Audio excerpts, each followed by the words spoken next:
on the topic Steps to Uncover the Security Gaps in Your Organization. And for this, I would like to invite on stage Gunjan Mody, who is CISO for PNB Housing Finance Limited.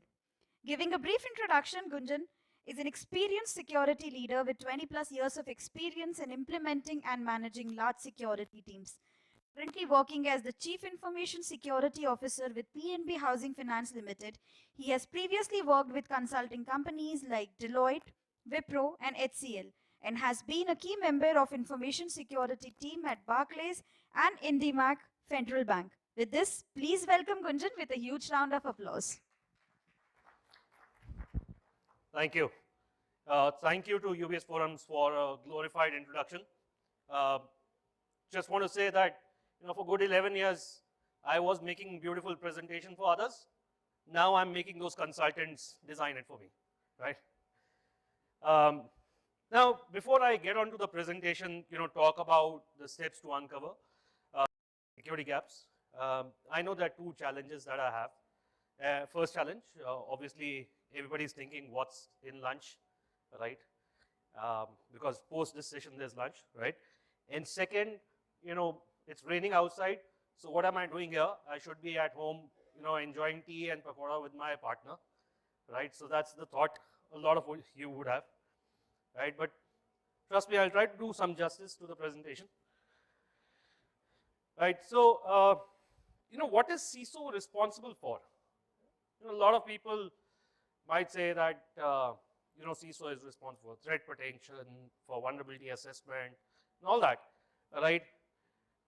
Well, some will say that CISO is responsible for just doing meetings and trying to ascertain that I get an A+ or I get more budget from the board, right?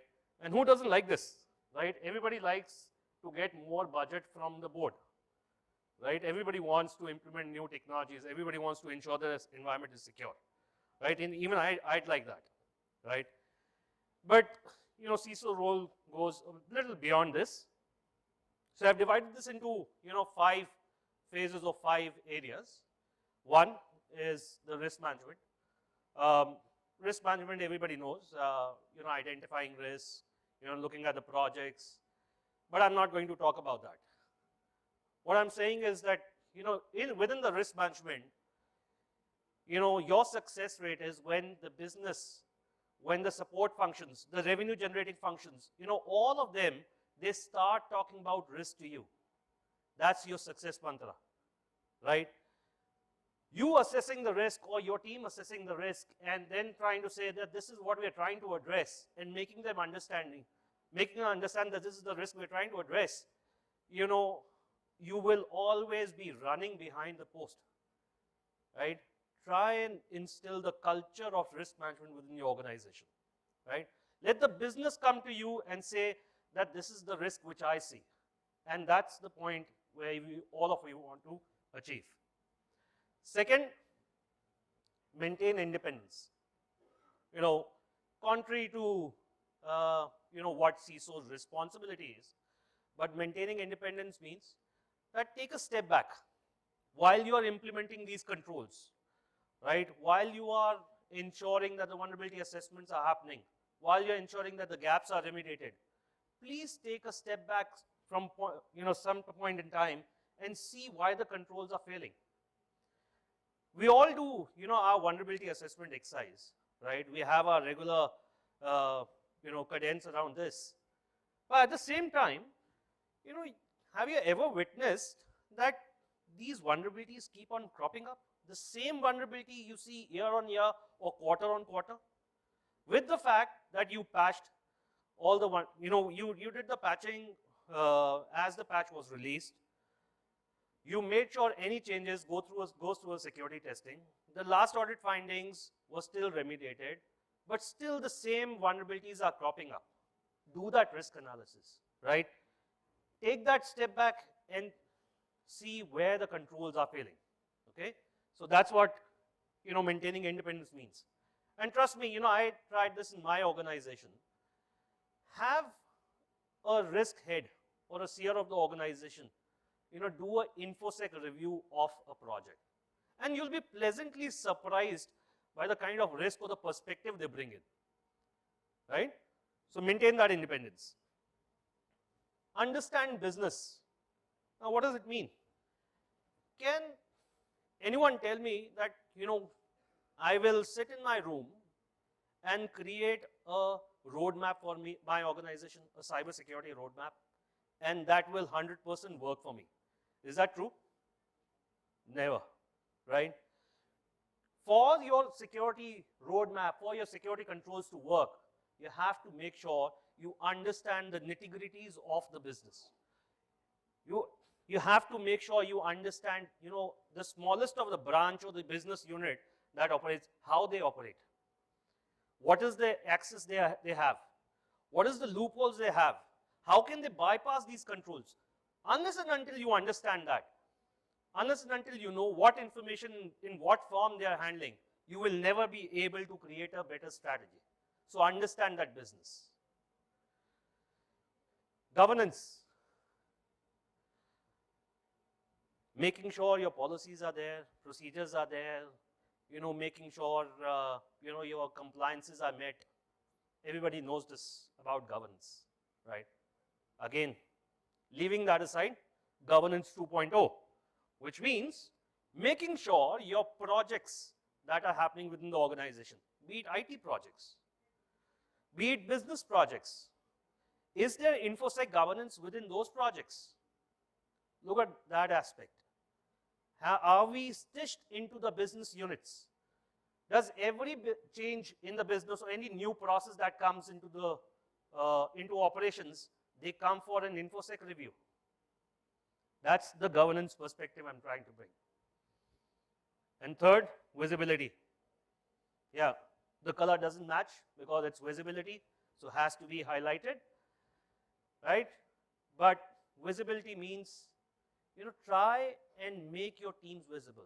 Try and make your information security controls visible, not just to your board, not just to your senior management, to your board of directors, to your clients, right?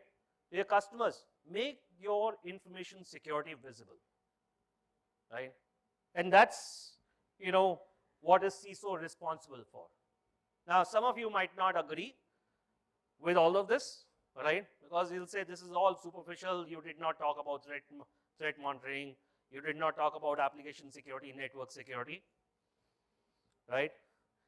And that's how I divide this. You divide all of this over this, 5-6 layers of security. So be it data, application security, endpoint, network, human security, you divide it over this and make sure, all these practices are followed. And that's what I feel is a CISO's responsibility, right? Moving on, next, how do you identify unknown threats, right? And in the security world, what we call as the risk of unknown, right? Now, before I get to this, everybody has gone through COVID. And I want to first apologize even talking about it, because nobody wants to hear about this, right? We have all heard so much about COVID. We have heard, what were the controls pre-COVID, post-COVID, right? What were the controls you implemented during the COVID? But that's not what I'm talking about. COVID was a classic example of an unknown, or probably known, but 100 years back. Nobody paid, concerns about that, right? So that's a classic example. And what did we do in order to safeguard ourselves, right? We stopped meeting people, right? We went to virtual meetings. We were wearing masks. We maintained social distance, right? That's what we did. What were all these? These were all preventive controls. Can I say that? Yes or no? These are all preventive controls. And when, we had vaccination, all of us took vaccination as well. The first dose, second dose, and the booster dose, right? What were those? Those were limiting controls, right? And that's exactly what I want to apply here. So the risk of unknown can be managed in 4 ways. 1, default deny, right? Make sure you don't trust anyone, or, as my good friend talked about, zero trust, right? Zero trust you can implement in your current environment, but default deny is a very difficult task to implement. It's not easy to implement default deny. It's only if your environment is highly regulated, if only you have a very controlled environment, you know the penalties and the challenges or the risk of this is extremely high, then you would say, I will go ahead with default deny, right? Second, build controls by design. Nobody likes a patchwork, right? Nobody wants to, implement the controls post an application is developed, post a product is launched. What we do is we try and build the controls by design. Make sure, any product that you develop, any application that is developed, any, service line that is introduced, you build those controls, build those security controls by design within your infrastructure, right? Third, behavior-based controls, right? We know there's a certain behavior that for data to be accessed, for, application to be accessed, right? And you see a very different behavior in VRs of the business. That's your probably, that's your flag, red flag, right? That's where we want to target. So have those behavior-based controls implemented. And last, one of my favorite, micro-segmentation. It works in a way assuming that the attack has happened or the breach has happened, right? And that's where you want to go ahead, right? You want to segment your applications, your processes. Why would let's say IT department access an HR database? Not just for patching, but otherwise also. Why would they access, right? So make sure those controls are built. Those default deny rules are there. Those, micro-segmentation is implemented. Yeah? That's the 4 takeaway in identifying or, working with the unknown threats. Now, next topic is on human the weakest link. Now, many of you would not like the term weakest, right? Because you say, some of you might say that humans are the, the strongest link, not the weakest link, right? There's a very famous, cartoon clip. If you even Google it, right, you will see this. I'm sure most of you would have seen this also, that the human error will always prevail. Irrespective of number of technology components that you apply, irrespective of, whatever controls that you want to apply, human error will always be there, right? What do you do? So I just have a 3-point agenda on this, right, or 3 giveaways. 1, we talked about this, understand the business. Now, why I'm bringing it here again? Because unless until you understand how the business operates, you will never be able to understand how did this happen. You will never be able to comprehend, how an unintentional mistake led to this particular attack or breach, right? So it's very important that you understand the business and understand the business in detail, understand the processes in detail, right? Next, communicate, and over-communicate, right?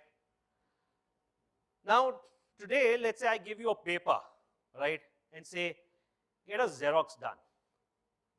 What, somebody will do is go and get a photocopy of that document done, right? Because we have always been hearing Xerox is nothing but photocopy. But photocopy is actually the technology, and Xerox was the name of the company, which was providing the, photocopy machines, right? But we now, that's my cue, but I won't take much time. So, but, Xerox was imbibed into people by the fact that, it's a photocopy machine. That's where I say, communicate, and over-communicate about the risk, about the security controls. Let people understand that, right? Let them say that, this is risk, this is information security, I understand this, right? That's where you drastically reduce the unintentional mistakes people will do, right? And third, might, sound silly, but trust me, it works. Design controls with the fact or understanding that people will make mistakes. Yes. You will always have to incorporate this, right? If you don't incorporate this, you will always have, failures. You'll always have breaches, right? Don't worry, people still find ways to breach, but still, you can reduce the percentage at which, it can be reduced. That's drastically, you can reduce this. Last slide, retention of documents and their evidentiary value. Now, question, are we supposed to or retain every document or every information forever? Answer is no, right? But who wants to take a risk of really arguing with a business where the business head says, I want that report which I made 15 years back, right? You don't want to be in that situation. I know that storage is cheap. Let me just procure it, right? Put it. And I don't want to really argue with the business team to say that, I don't have that, right? But please understand, only two giveaways here. More data means more threat exposure, right? Now, doesn't mean that you start deleting all your data, right? Or data which are older than a particular date, but please have a retention based on your legal requirements, your regulatory requirements, your business requirement. Now, if you don't have a business requirement, please define that. Please get go ahead from your business heads. Make sure, they understand that beyond a particular point, the data will not be retained within the organization because the business doesn't need it, right? That's the last slide. Thank you. Any questions? Yes?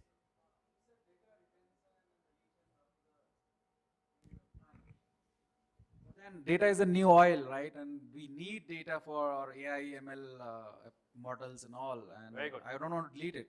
Yeah. And that's exactly what I'm coming to. If you have a business requirement, define it. You say that I want to train my tool to really learn the heuristic or the trend pattern. Let the tool learn, right? But let the tool learn only on the data which you plan to retain or which the business says that I need this data only for this period, not for eternity. That's my only say here. Yeah, there's a question there.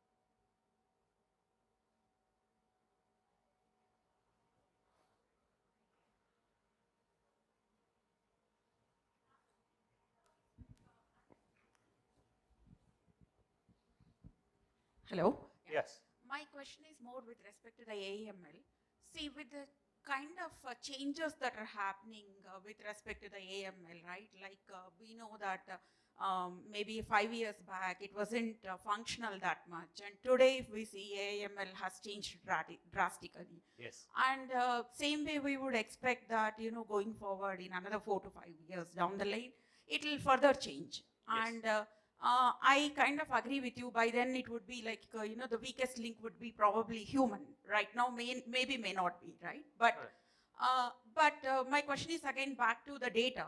So if the data is not stored, right, or secured, or however, if we kind of delete the data, how do you go about, using it, right, going forward in future? So that's the question, Yeah, so I think they're pretty much similar question that what similar, but then what I'm saying is futuristically. How do you think futuristically? If you delete the data or like it's not there anymore, then how could you utilize that data, right? It's a contention basically. I'm trying to bring it in. Yeah. So how do you justify that? Yeah, it's a catch-22 situation for me. Right. And I'll tell you why. I'm from PNB Housing. We're a housing business. Okay. right? Now for us, the loan document, we are supposed to maintain it in good condition till the time the loan is going on, right? So Okay. 15, 20 years is anyways given.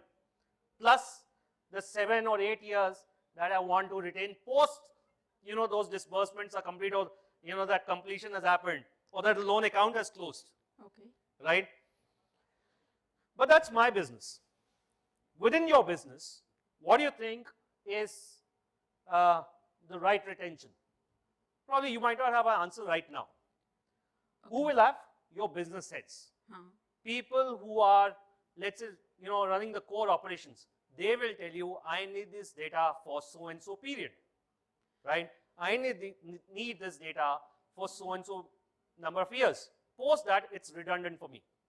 And I'm sure Okay. that's nothing less than 10 years, Yeah. Okay. right? Okay. So yeah, that's one. Second part is again, you were talking about that, what is it?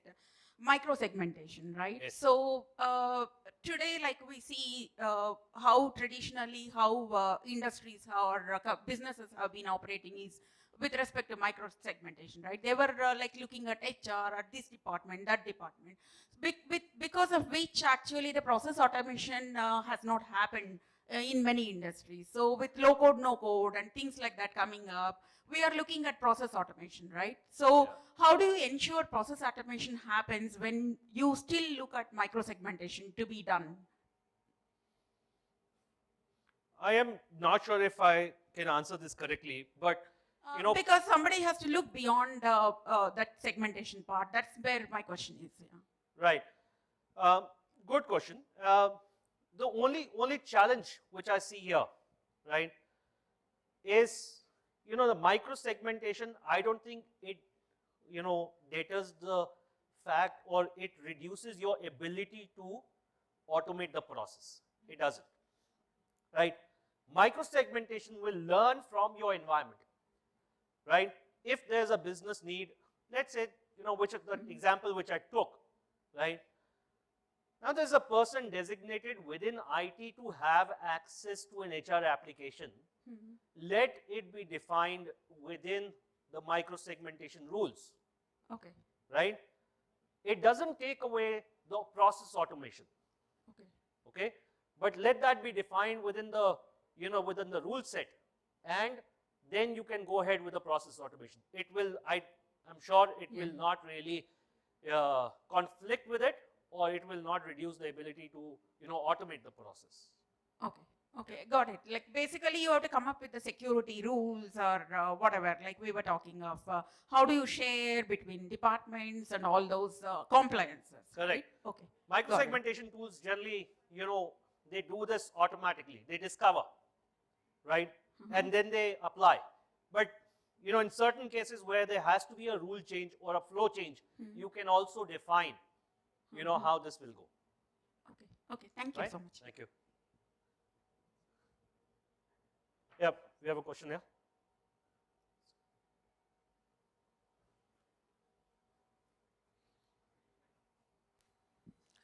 You mentioned about communicate, over-communicate.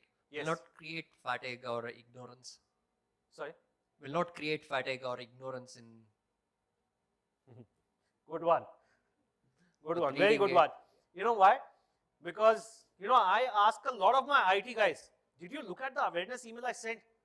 Say which one? I probably deleted it. Right? And that's what it is coming to. But you know what? Do you think that communicating less will help? I'm sure it doesn't help. And there's a formula which I have applied. And that formula is, if my communication and awareness budget is less than 4% of my security budget, I'm doing injustice to the communication process overall, right? Depending on industry, depending on, business unit, depending on maturity of people who are handling those business operations, right? This budget can change, right? This can very well change, right? You might have a very mature, people within the organization who will always look at all emails, right? But then you have to define, you have to understand the business, you have to understand people, right? Before you take this decision, conscious decision that, you know, I don't need to do this, right? But you still suggest that we Yes, I still suggest that you should definitely communicate and over-communicate. Thank Yeah. you.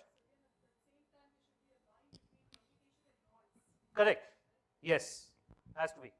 You know, you cannot have, you know, every week for 52 weeks, you know, I will send out an awareness email. Cannot happen. Right? You have to devise a program that has to be effective. You can have probably once in a month email going out. You can have newsletters going out once in a quarter. You can have probably an awareness program for one entire month you run, right? That depending on your business again, right? You can plan your program. Yeah. So that's my 2 cents.